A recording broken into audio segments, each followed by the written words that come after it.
Hello Capricorn, welcome to Dove and Serpent Tarot. My name is Paul. If Capricorn is your sun, moon, or rising sign, this is your tarot card reading. If there is anything you would like me to pray over or meditate upon or send positive energy toward, please let me know. Now this is a general reading, so try to be open and receptive to whatever may come through during our time together. I am merely the messenger, and I ask you to connect directly with each of these cards and use your own intuition to take you beyond the details that I provide. And remember, Capricorn, that the most important part of any tarot reading is you. 3 of Wands. You're a person with a very strong work ethic. I know that's kind of a stereotype for a Capricorn energy. But I feel like right now, you're trying very hard to resist any kind of negativity. I feel like you're making the right choice. You're not going to be tempted into doing something that goes against your nature. You're not going to be manipulated into anything that goes against your nature. This is about you standing firm and saying, I'm going to do the right thing for myself, my family, for the universe, whatever. And I'm not going to be led down a dark path. I'm not going to be compromised. I'm not going to betray myself. I'm not going to betray the oath that I've taken. This is you standing up against any kind of temptation or seduction or manipulation. Let's put this card into a little bit of context. I think we need to know what's going on here. We got a 4 of Swords, 4 of Wands, an 8 of Wands, 10 of Swords, wow, and a 7 of Cups, yeah. Yeah, you've got to put an end to this because if we don't break this cycle, something is leading you into a pretty bad way. Okay, something is trying to lead you into the swamp right now. We have a 7 of Wands, a 3 of Cups, a 9 of Cups, and a 10 of Cups, yes. Look at that, wow. The life you want is within your grasp, but you have to protect your energy right now because there's something that is trying to drain it away, something that's trying to pull you down into the mud. It could be through a relationship. Well, it is a relationship with something, right? Whether it's a person or a place or a thing. Not quite sure yet. Let's select our mystery card, bonus card, confirmation card. This is a random card from the Smith-Waite Tarot. This is the factor infinite and unknown. We're going to set it down right here with Big Red Ant right on top. We're not going to look at that card until the very end. It will tie everything together and give us the confirmation that we need at the end of the reading. If you have a prediction for that card, please put it in the comments down below. Now, as we look around the room, interesting stuff here. We don't see any major arcana energy. Okay? And it's not because Spirit is not here, right? Spirit's in the room. Spirit is the room. Spirit is the table. Okay? But Spirit is not showing you any particular spiritual virtue that you need to rely on right now to get yourself through this. Spirit is saying, you know the right thing to do. Spirit is saying, you don't need our help right now. You know the right thing to do. And so the lack of major arcana energy is saying that this isn't a particular karma that you're trying to work out. This isn't a spiritual skill that you're trying to learn. This isn't some kind of a lesson for you. This is like you've already learned the lessons. You've already been taught what to do. You have everything that you need within you right now to make the right choices. Spirit's saying, look, I'll support whatever decision you make is going to be fine. It's sort of like Spirit saying it's all up to you right now. Okay? The life you want is within your grasp. You've got to be able to avoid the swamp and get to the oasis. Get to the paradise, right? Very interesting. So no major arcana energy. Spirit is the table, right, supporting your efforts right now. And you have a foundation of spiritual wisdom and spiritual knowledge. I feel like you have a non-physical teacher that has brought you up to this point and is now saying, okay, you have to fly now. You have to make the decision. You have to show that you understood the last few years or the lifetime so far up till now of your spiritual training, right? So this is the moment of truth in a way. Yeah. We've got fire, fire, fire, fire. we've got water, water, water, water, and we've got the air energy here. It's kind of like yes or no, yes or no, yes or no.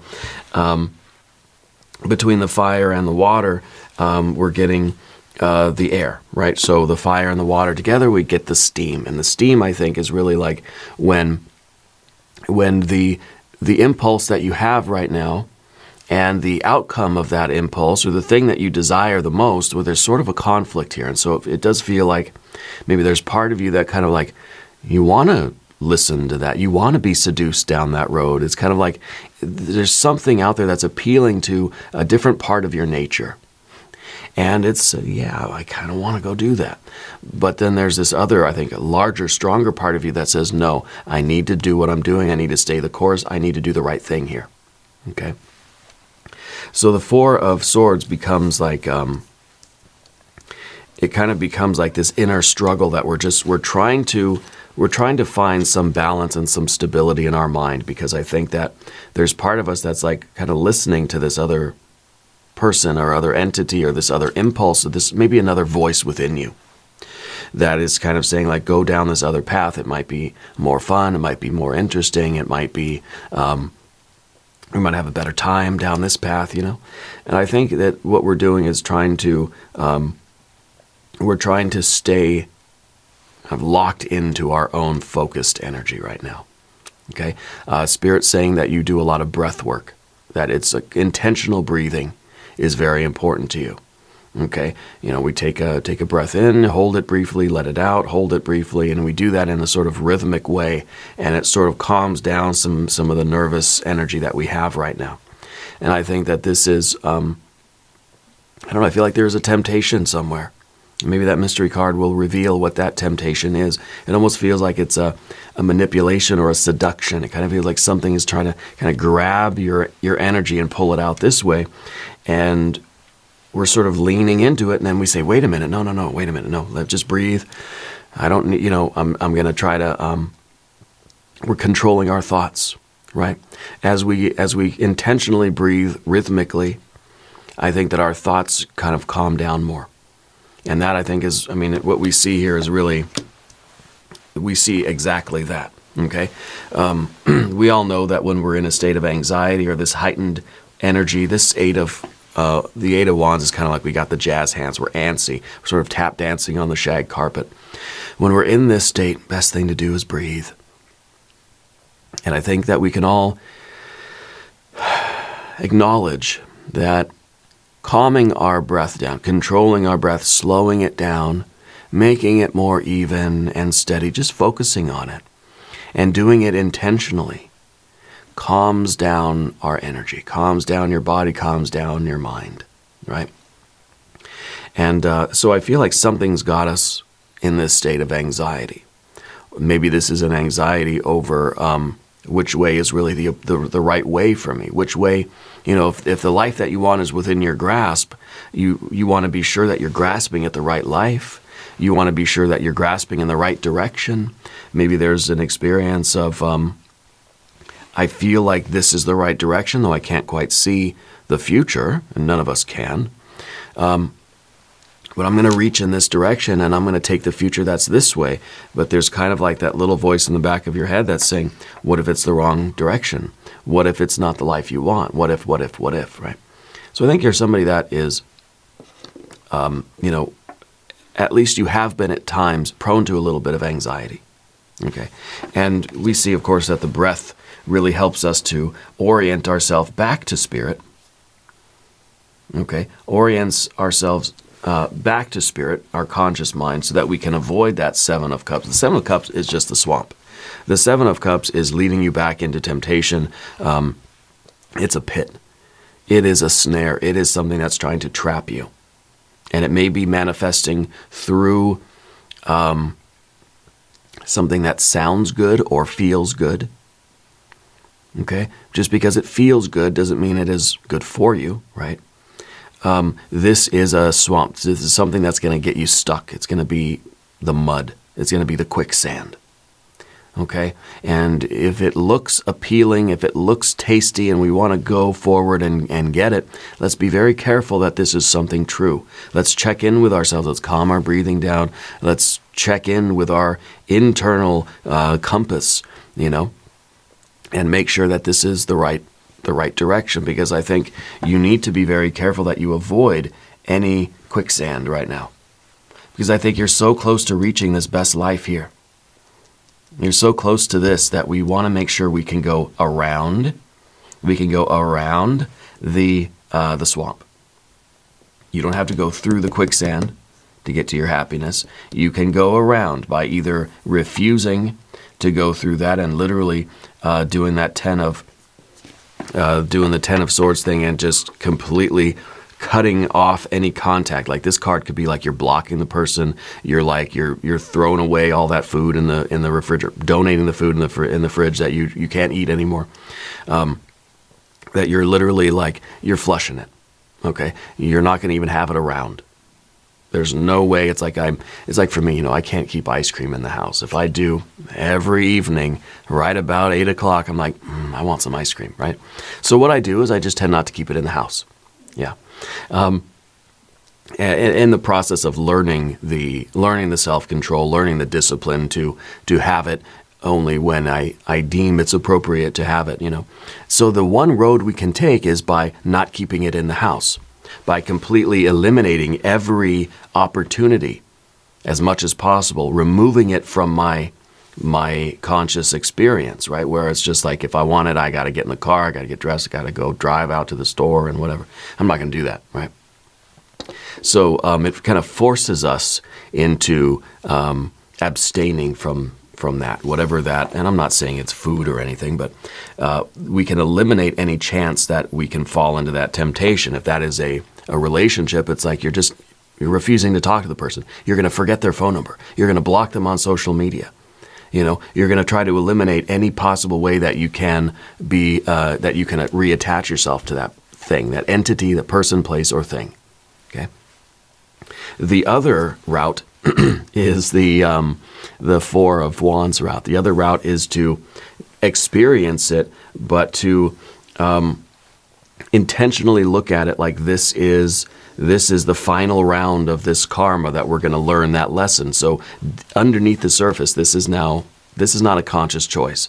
This is something that may happen if we don't consciously look at it. If we're not aware that this is there, this is going to be you getting yourself in that swamp again. Because something inside of you is going to be putting you in that swamp in order to see, are you going to learn the lesson this time? This is the way, at 8 o'clock at night, I'll start having this hunger in my tummy and I'll start thinking, oh, some ice cream sounds good, right? And it's sort of my unconscious or my own soul and spirit putting me in that situation again, knowing there's ice cream in the fridge or freezer. And kind of saying like, okay, we're going to put you back in the swamp and see how you react, see if you've learned that lesson yet. And so it's an opportunity for me to exercise that self-control and to develop that discipline and say, I know it's in the freezer, I want it right now, but I'm going to say no.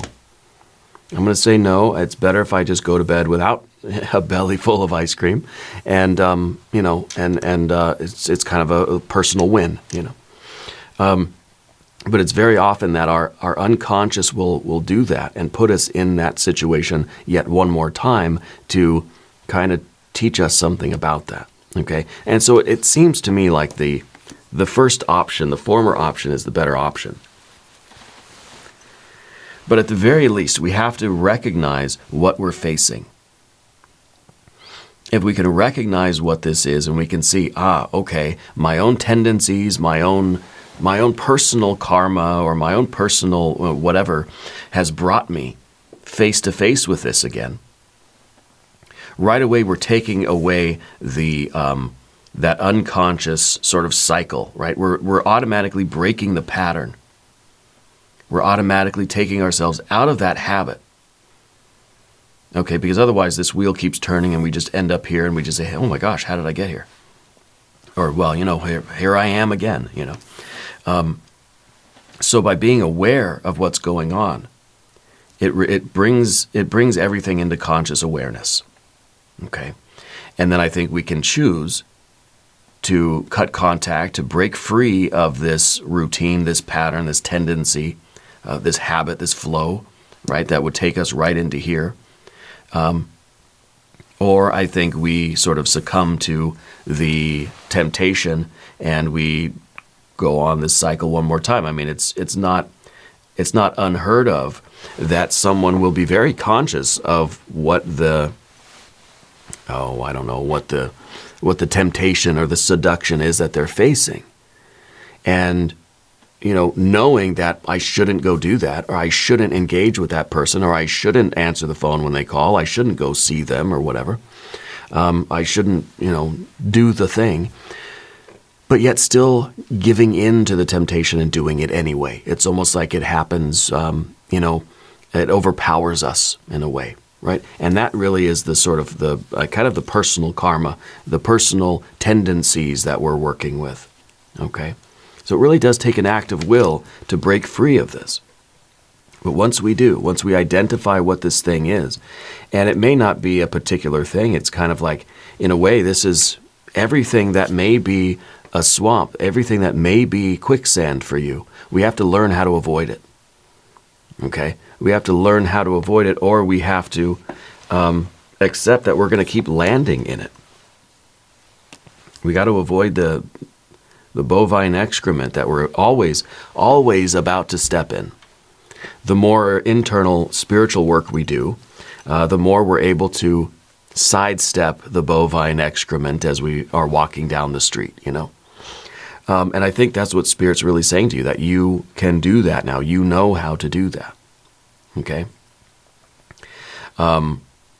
You are so loved unconditionally by the universe that the Spirit is allowing you to step in the bovine excrement if you want to, but loving you enough that says you can choose to do the wrong thing if you want. You're going to pay the consequences though, Now, Path of the Serpent, your general energy is the 7 of Wands.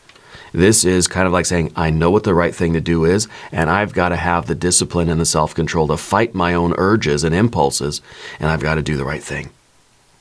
See, the 3 of Wands is that virtue. This is saying, I know what the right thing to do is. I'm going to make the right decision, even if part of my mind, part of my soul rebels. Even if I'm pissing people off, even if it doesn't feel good, I know what the right thing to do is. The right thing to do doesn't always feel good. Just like the wrong thing to do sometimes does feel good. Okay. So the moral of the story is not everything that's good is good for you, but not everything that's bad is also going to feel good, right? So the lesson there is that we don't base what is real and true and right and correct for us based on the pleasant or unpleasant responses that we have to it.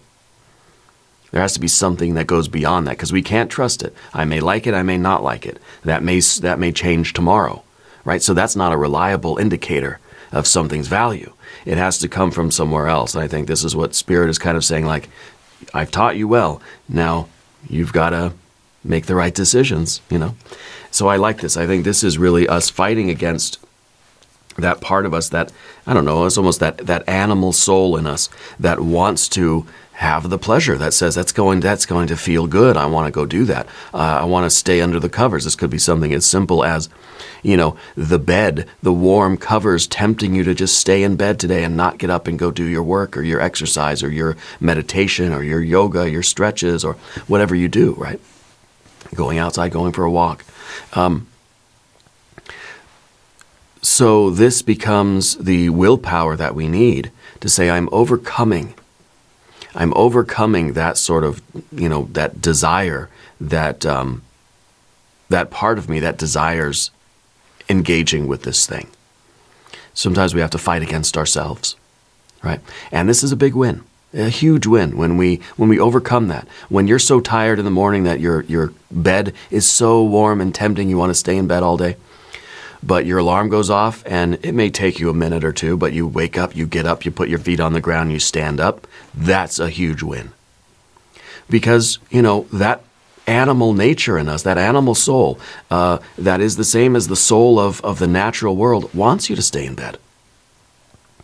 It says it's safe under the covers, right? Under the covers is going to prevent you from sort of going out and getting eaten by a saber-toothed tiger or something, right? So it's a way of preserving ourselves. And so sometimes we have to override that for our own goals, knowing that the right thing to do, it may feel good to stay in bed, but it's not going to be good for me. I stay in bed too long, I start getting a headache, my muscles hurt, and then I feel like I have this sluggishness for the rest of the day. Like I can't go more than maybe 5 or 6 hours of sleep every night. Anything more than that, and I'm just like a slug, But this could be anything like that. It may present itself like this is a really good idea. You've got to make the right decision. Okay. And that's sort of what I see with the Three of Cups here too. The Three of Cups sometimes is a thing that is presenting itself as a very positive thing. It's kind of like this is the party, and that you're being invited to. And, well, yeah, I want to go to the party. I'm being invited to a party. It's going to be so much fun. It's going to feel good. Everyone I know is going to be there. But maybe you've got a very important test that day or the morning after, or I don't know, maybe it's a work night or a school night or something like this. Or you don't want to be tempted into those situations for overindulgence, or maybe there's someone there that you really kind of don't want to meet up with again, or whatever the case is. It's something that could masquerade as something very, very positive. But what we see is that it's really, in its essence, it may look like a 3, but it could be a 7 of Cups, right? Alternatively, it could be that what looks like a 7 of Cups really, at its essence, is something that is going to be absolutely wonderful for you. Okay, so in other words, we can't really judge the book by its cover. Okay, we have to use that higher sort of intuition. We have to use our internal compass to navigate this and avoid that quicksand. Okay. And then what we see here with the 3 and the 3, right? Of course, 3 times 3 gives us our 9. We see that by navigating by our internal GPS and going towards things that are very much positive for us. See, this isn't just about passively avoiding the things that are detrimental, but it's about actively grasping for and actively pursuing those things that are of deep, authentic benefit to us. Avoiding the bovine excrement, but then reaching for the beauty, the love, expressing our positive energy. Okay? And I think by doing that intentionally, this is very active love, these two. Very, very active love. Okay? And I think when we choose to actively express love, the universe really will support that. And I think it will be reflected back at us. When you're making good choices, the universe is going to give good things to you. Okay? And so sometimes we can override the tendency to indulge in this sort of negative, quicksand energy by actively pursuing something that we know to be positive and good. Now, the obstacle here is, of course, the 9 of Cups itself, because we want to experience joy and pleasure and abundance on the physical, financial, mental, emotional, and spiritual creative planes.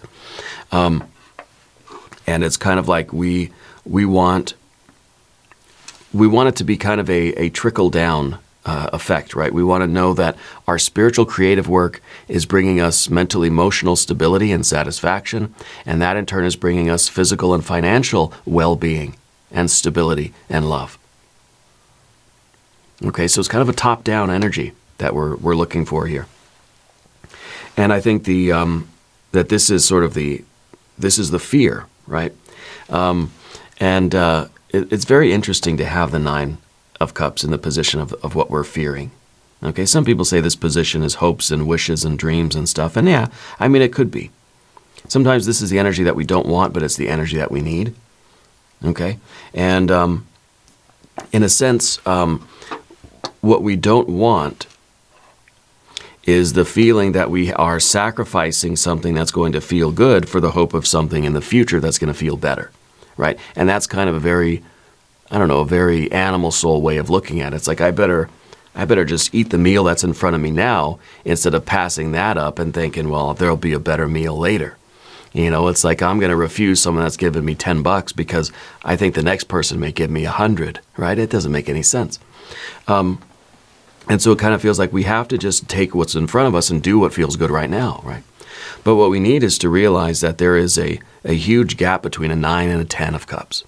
And we're always pursuing something that is deeper and richer and more meaningful in our lives. And I think this is the life that you want, that 10, right? That 10 of cups is out there. So in a way, it does feel like you're sort of saying, you know what, I can be happy, I can be abundant, I can have, pleasure and satisfaction in life. I can have a 9 of cups, but the life that I really want is a life of satisfaction. The life, this is a life where we don't really have desires, that we're experiencing the oneness of everything, that there is a wholeness and a fullness, that we are fully filled up, and I don't feel that I'm yearning for anything anymore.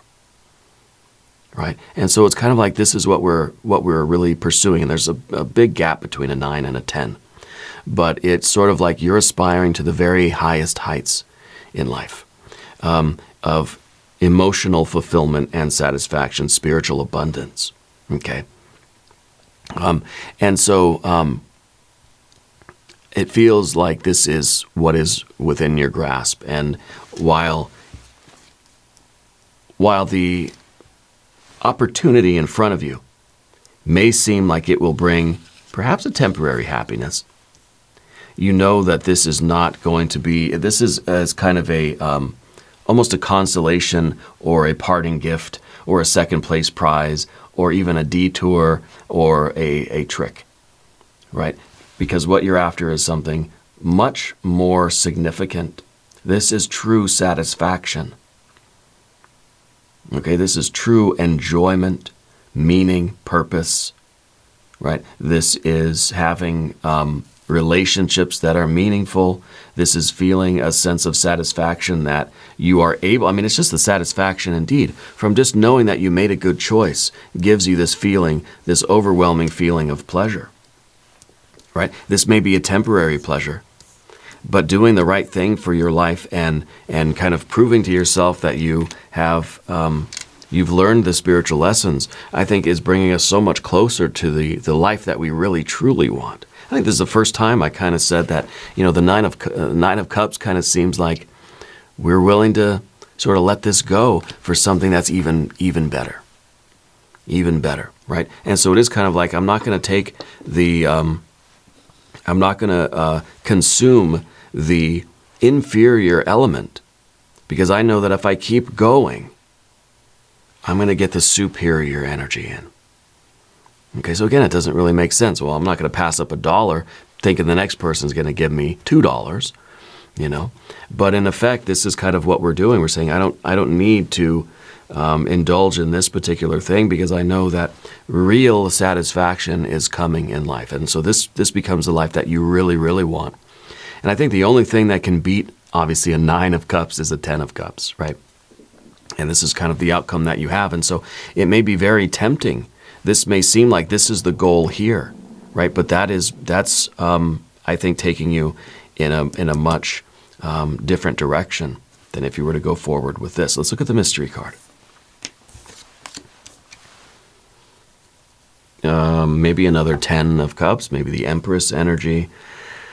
This might show what the seduction is, so it may be a court card. Let's see what we have. Oh, it's a 6 of cups. Gosh, you got all the cups here, don't you? All the cups. I think that what we are talking about is a relationship, and I think that you're going to say no to an inferior energy because you know that you will find the superior energy. In other words, you're not settling. In other words, you're not just going to say, okay, fine, we can be together, when it's not really truly what is going to satisfy you with that 10 of Cups. It's like you're holding out for the absolute very, very best of the best and nothing less. You're not going to take just, any old thing that comes along and say, okay, fine. You want the real. And I feel like you're willing to, you're willing to sort of sidestep the BS for as long as you have to until you find the gold, until you really find that relation. And I do feel like this is a relationship. Until you find the one that is absolutely 1,000% perfect for you. This is bliss. This is real. This is real pleasure. This is real satisfaction. This is real connection. Okay? And it could be that's, obviously part of our 3 of Cups too, right? 3 and a 3 will give us our 6. So I feel like this is really a huge win for you because I feel like you're holding out. I feel like you're bypassing this inferior thing and you're going to get the connection with what really, really means something to you. Don't settle for less. Okay? Now we're going to do an extended reading. We're going to do an Jing reading. We'll do some oracle cards. There's a link in the corner. There's a link down below. New readings for Capricorn Thursday and Sunday. Be sure to watch both readings. If you haven't subscribed yet, please do. It is totally free.